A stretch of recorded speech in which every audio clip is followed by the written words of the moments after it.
My play is Hasbro reporting sales dropped 15% in the third quarter as we head for the holidays. CEO Chris Cox saying during the earnings call that the company is seeing, quote, average consumer becoming increasingly price sensitive as the year has progressed. Hasbro reported net income of $129 million. That's down from $253 million 1 year earlier.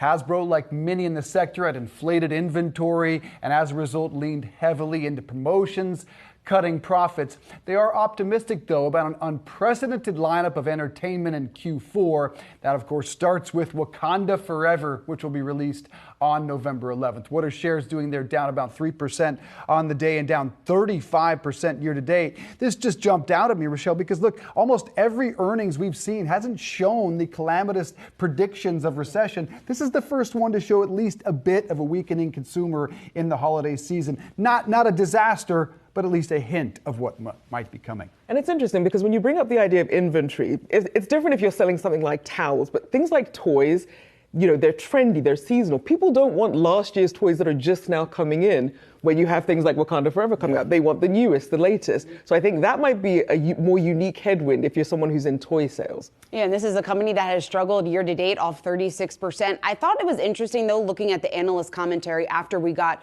these results. MKM was out, and they actually took a positive spin. Obviously, for this current quarter, the results weren't too strong, but they were reassured just in terms of the fact that Hasbro reaffirmed their guidance. So that was enough for them to at least not be bearish on the stock for now. But you mentioned that 36% drop for shares, the fact that it's been under a tremendous amount of pressure going into holiday season. If they're not too bullish, it could be a couple of rough quarters ahead. Yeah, they don't need a big Q4.